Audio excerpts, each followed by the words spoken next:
Alex at Coram Farm. We are a year 3 Oklahoma flower farm that sells retail market bouquets from our roadside stand.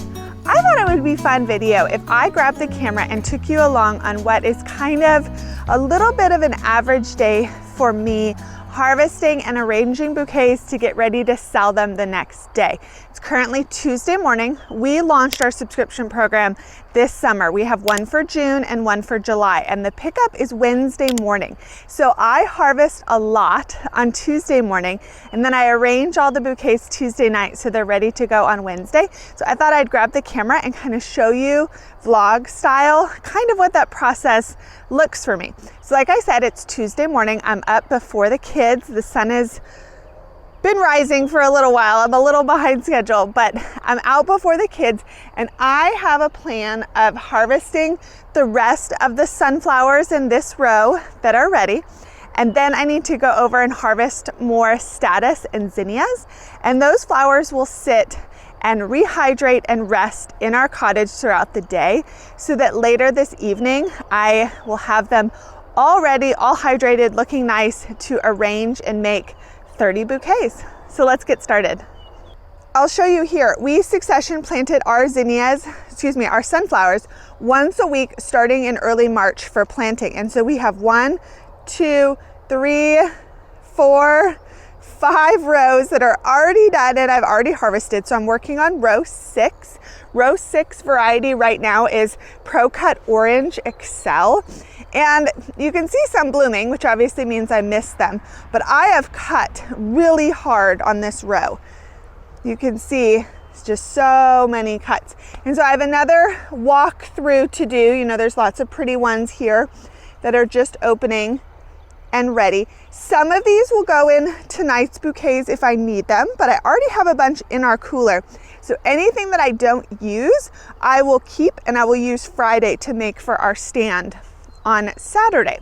But this is the next row. You can see it's not quite ready. I'm kind of hoping with all of our heat, this row really gets going for next week's bouquets because I'm gonna really need them. And then we have that row, this row, and a row over there of sunflowers to get us well into July.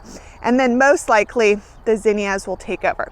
But I need to go get my glove on to strip leaves and my snips and start getting all these sunnies in the bucket first. I've got my supplies here. I really hate wearing gloves, which I know is naughty, but I have a glove that I typically wear on my left hand, which is the hand I strip the leaves with typically. I have rubber bands for bunching and my snips. I used to wear my nice tool belt, but I am 5.5 months pregnant now, so that's getting a little awkward. But I have my 2 buckets filled with fresh water, and they have a holding hydrating solution in them from Crystal. I think it's Crystal number 2. Maybe I put in just, I don't know. That's what most do, so that's what I'm doing, and it's been working well. But here we go.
So sunflower harvesting was actually really easy because I've been cutting so hard on those the last couple days. So I got maybe 25 sunnies bunched and in the bucket. And now I need to go check the status row, and the zinnias are putting on their first really hard flush since we planted them. I've been pinching a ton. I harvested some, but not like what I'm about to harvest just now to put in our bouquets. My count for need based on the recipe I think I'm gonna do is close to maybe 120, but I don't know, if you guys watch our channel, you know I'm pretty bad at estimating. So I don't know if that's gonna be easy with what's out there or actually a little bit challenging. So I'm just gonna count and cut hard and see how far we get on the zinnias, and then maybe tweak the recipe accordingly with what else I have in the coolers. I need to put my AirPod in. I like listening to podcasts quietly while I do this. Helps me go a little faster. And get cutting as much as I can before the kiddos wake up and I can move on to mom mode and be done with farmer tasks in the morning. And that's very much what my schedule looks like, is morning tasks when kids are sleeping, and then evening tasks after I fed them dinner and dad is around to co-parent, if you will.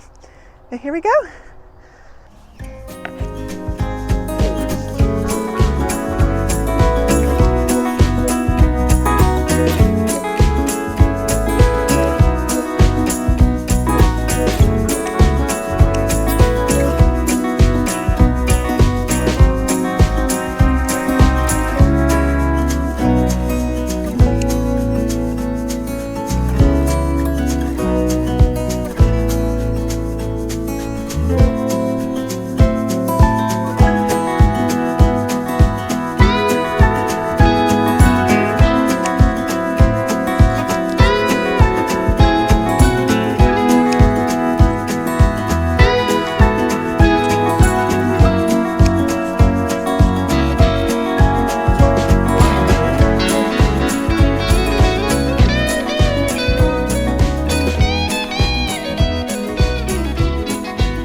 I got 120 zinnias harvested. For a timestamp, it took me 29 minutes to do 120. Definitely moving a little bit slower, obviously because I'm pregnant, but also of all the flowers we grow on our farm, I would say zinnias are probably the one I hate to harvest the most, because I find them the least robotic and the most laborious, because they're not as easy to identify when they're ready. You know, you have to do the little wiggle test. I'm getting better at not needing to wiggle and just noticing when they're ready, but you still have to do that assessment. And then the stems are much more delicate, and if you don't strip them correctly or you don't have your grip on it just right when you strip the leaves, you can easily bend them. So I definitely broke some that I had to throw in the aisle. So I find of all of the flowers we harvest, really, that zinnias sometimes take me the longest time. They're not my favorite overall, but I appreciate how big they are. They're bright, bold colors. Our customers love them.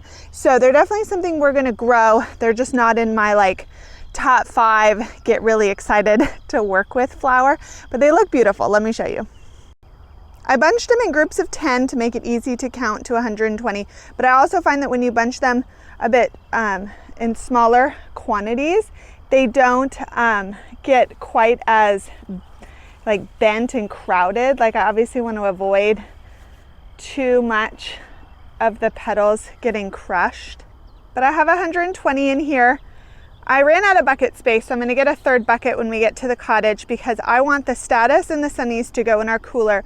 Zinnias don't go in a cooler, so they're just going to sit in the dark, cool cottage, but they're ready to go. 2 buckets harvested this morning before the kids woke up, and they'll be ready to go when I make bouquets tonight. If Eric was out here, he would laugh so hard at me saying, I don't know if I'll have enough zinnias. There's enough zinnias, which is great because I'm going to need so many of them for Saturday bouquets. I brought the zinnia buckets in. I transferred some of the sunny bunches to the cooler in a status bucket. This is just one of our cheapy Facebook Market fridges that's serving as a quote-unquote cooler right now.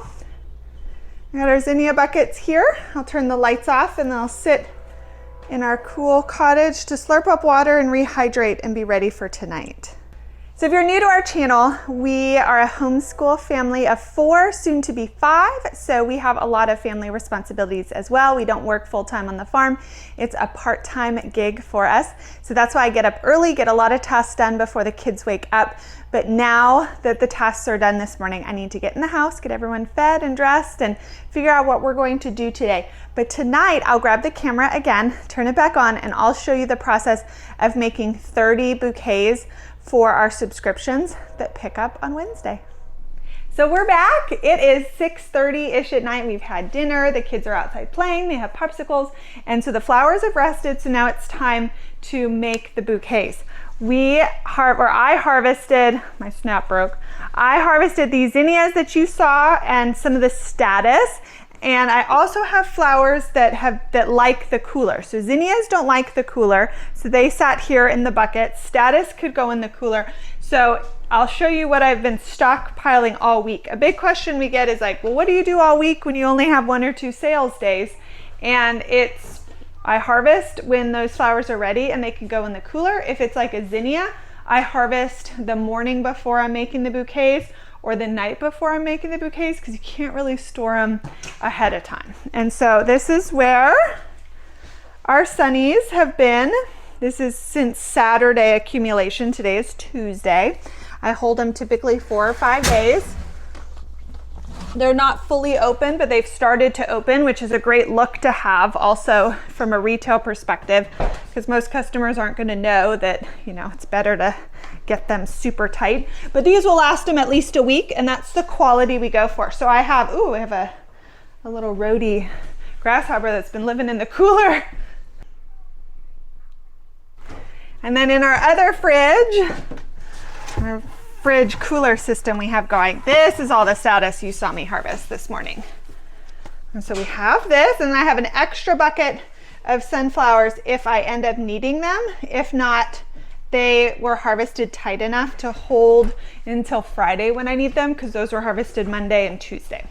So I'll show you my process here for the first round. Get all of my stuff laid out.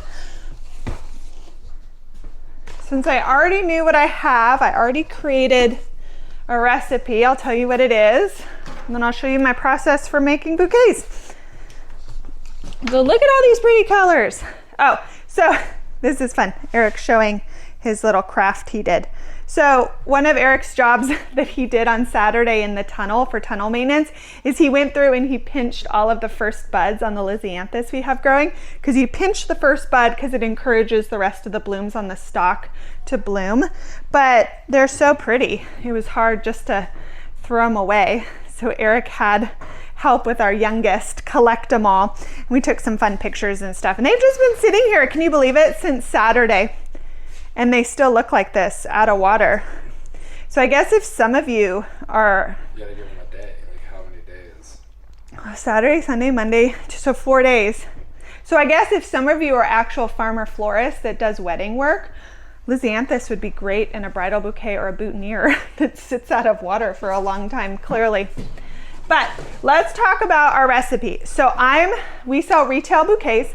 What I'm going to be making tonight is for our subscriptions. Normally in our flower stand, our bouquets cost $25. Our subscriptions cost $30. So this bouquet will be slightly bigger, but not by much, because our subscriptions cost more because it's a higher labor for us. There's more communication, more coordination. The stand is open at specific custom times for them. So they're getting a more bougie, direct experience than just come on Saturday and get a retail market bouquet. So it's a higher price point. So looking at what I have, our recipe, and I made a little graphic for Eric to put on the screen, but the recipe I'm working with tonight is 5 sunflowers, 4 zinnias, and 4 status. One thing you will notice, especially if you're new to our channel, is that we don't really grow filler, or what maybe would better be called like foliage and greenery in our bouquets. There's a couple reasons for that. One, I just don't really like it, and I don't love always how it looks in bouquets, and I think there's a higher tendency for people to overstuff because they view greenery as free or just extras to bulk up a bouquet. That's not really true. Greenery and foliage is not free in any way. And also, our customers aren't coming for greenery. They're not coming for a florist arrangement. They're not coming for a wedding bouquet. They want color. They want blooms that they can put in a vase on their dining room table, and that's what we're going to give them. We're not going to give them a lot of fluff. We're going to give them the most buds as we can for the price point that we charge. So that's why there's not a lot of greenery fluff in our style.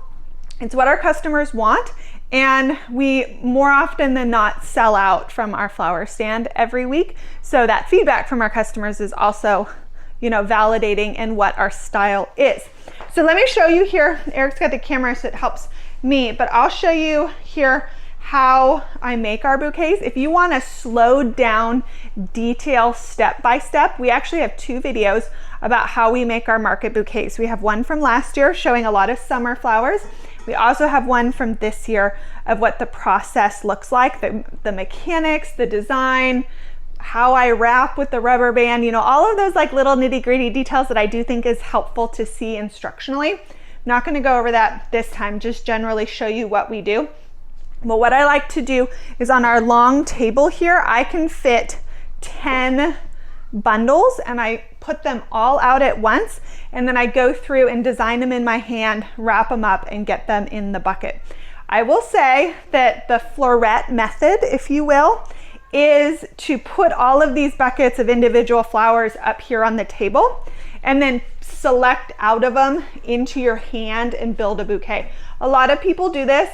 I think it's fine. I don't think there's anything objectively wrong with it. I just really don't like it. It really slows me down. I feel like the flowers get tangled or they get broken. I lose count in my hand very easily, so I'm constantly recounting, so that's super inefficient. So I found, I guess you could call it like an assembly line method is the fastest for us.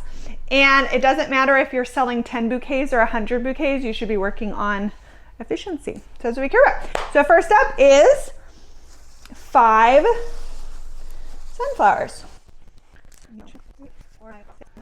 9, 10. I put them out just so I can see the individual piles, and then I will go through and make sure there's 5 in each. So we have 5 sunflowers, and I said 4 zinnias. We grow mainly Baneri, but we have some queen, and queen is a different bud size than Baneri.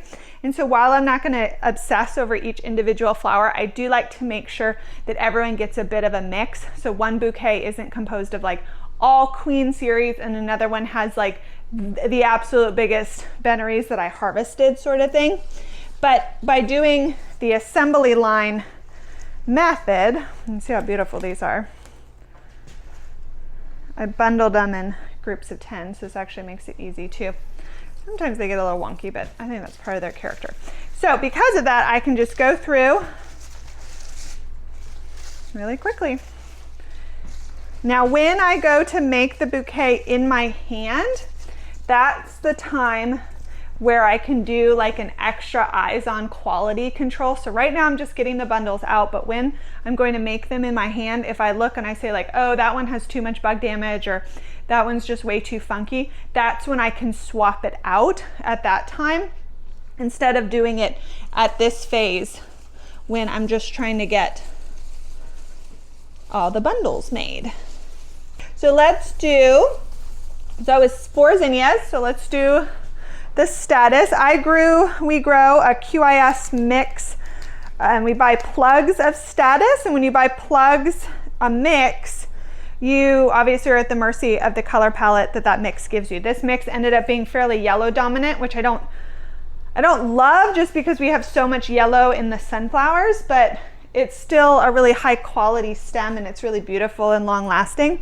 But next year I'll probably not do the mix and dial in our colors the best, because like I'm really loving the purples to go with the sunflowers and stuff, and I probably won't do white just because, I mean, white with retail isn't always the best go, but they're beautiful. Beautiful status. This will last so long, people won't know what to do with it. They'll just probably like keep it for 2 weeks because they don't want to throw flowers away and it'll still be alive. But we need 4. With this, with a mix, I am kind of eyeballing, you know, the colors I give. So I don't just like do all yellows in one bouquet. That, you know, not a perfect mix, but also not just like, here's 4 yellow status. You want them to experience some of the other colors. But once they all get, see how they're like tangled and stuff? When I was talking about the assembly line, I find it a lot easier to deal with the tangle right now when I'm just counting this way. See, versus I have a bouquet I'm trying to arrange in my hand. But that's a preference. You should try it out yourself, figure out maybe what feels best. You'll notice here there's a bit of a stem length difference. This is an earlier bloomer. This is a later one, so the stems do get longer. I do include these in our retail. I try to not cut this stem any shorter. But when people take this home, they are going to put this in a vase. And usually when people put things in a vase, they don't want everything at the same height. So there are going to be some, you know, that sit a little lower in an arrangement. And I figure that's just what they can use these for. Since the bloom is perfect, you know, I don't want to forego using a nice quality stem just because it's a little short in a retail. So I need one more bundle. So all the bundles are made, 5 sunflowers, 4 zinnias, 4 status. So now it's time to arrange them in my hand, which is what they're going to look like in the wrap, and get them wrapped up and put in the buckets, and they can sit overnight and be ready for tomorrow. So this is when I'm doing quality control. If I notice something where it's just like, meh, that's not the quality I want, I can swap it out. But I'm arranging the bouquet looking at this level, looking at the top and the sides, because that's what people are going to see in the wrap. I'm not worried about the length of the stem because that's going to be cut off here when we go to wrap. Because zinnias have a tendency to get a little more smushed in the wrap, I do try to I tend to try to like cradle them more in the center just so that it helps them with wrap damage, because zinnias, or excuse me, sunflowers and status can get a little more smushed and bounce back than zinnias. And again, people are going to take this home and arrange it themselves. It's not going to live like this forever. So if they don't want all the zinnias in the middle, they'll fix it at home. And that's that. So this is our subscription bouquet. And it will last our customers at least a week, typically more like 10 days, which they're really happy with, because by the time they're getting a fresh bouquet, they sometimes can combine them, and then it's a much bigger arrangement for them to enjoy. But they're all arranged, the top to look nice. So when I come over here, Eric bought me, after seeing me snip all the time and him hating that, he bought me a fancy chopper. I don't chop all the way to the lowest stem because I know I have a couple inches of water in my bucket, and I don't want to lose a lot of the length because that's just also part of the value of the flowers you're selling. So I usually pick, you know, enough to get it all. Come over here to my rubber band station. I arrange at this table so that it doesn't get wet, so that my wraps don't get wet. But I've got the rubber band on. My wraps are pre-folded. I folded 30 because that's how many I need, so it also helps me keep count. Bouquets at the top. I'm gonna have to have you go on this side, and that way my brain works. So I fold the left side first, tighten at the bottom, spin, staple. One staple, not a million. I see a lot of people get really fancy with their wraps. People rip this off and put it in the trash, so I think that's a waste of time. We don't do any fluff and sparkle with rubber band or tissue paper or stickers or anything, because people already know who we are because they bought a subscription. So I don't need to spend money on extra advertisement when they already know who we are. But this is what it looks like. It's big and full at the top. It's not swallowed by the wrap. Nothing is too smushed that can't recover. And so when people come to pick up their bouquet, they might be like, I love pink. They'll pick the pink zinnia one and be on their way and really happy. That's what it looks like. One thing I'm gonna do, is the camera still on? For Always Be Marketing, I'm gonna take a picture, post it on social media, and kind of like tease people that didn't pay for a subscription to be like, don't you have FOMO? Like, look at these awesome bouquets that people are getting that already prepaid. And people will be like, I want flowers on a Wednesday. So I'm gonna make these next 10. I'm at about 1.5 minutes per bouquet. We've worked hard to get there. Started at maybe like 2.5 minutes, down to about 1.5 minutes. So I'm gonna make all of these, and then I'll show you what they look like in the buckets, the 10 of them, and conclude. This is what they look like. We always get asked, I should put this like in my bio, where do we get our buckets from? We get them from a feed store in town. They are just feed buckets, stainless steel. They are like 2 gallon, I think, in size. And for the size of this bouquet, I fit about 5 in each. So that's what this is, 2 buckets, 10 bouquets. But I know we get a lot of questions about our daily schedule. And so to just conclude here and recap on what this day looked like for us, doing a 30 bouquet day. I woke up early before the kids. I harvested. It took me about an hour to get sunflowers, zinnias, and status, maybe a little less time. And then they sat in the cooler. Came back tonight. It will take me probably an hour and a half, maybe slightly less if the kids don't come in a million times, to make the 30 bouquets. And they'll just sit here in our cool, dark cottage, and I'll put them out in the flower stand Wednesday morning. And that's a very average day for us. We work a lot in the mornings and in the evenings. And then because during the day we're doing all of our family stuff or homeschooling, depending on what time of year it is. So this is exactly what it will look like for me on Friday, just a bit more time because there's more flowers to harvest and more bouquets to make for a flower stand day. We tend to have 30, 40, 50 bouquets depending on what time of year it is in the stand. But this is what it looks like for a part-time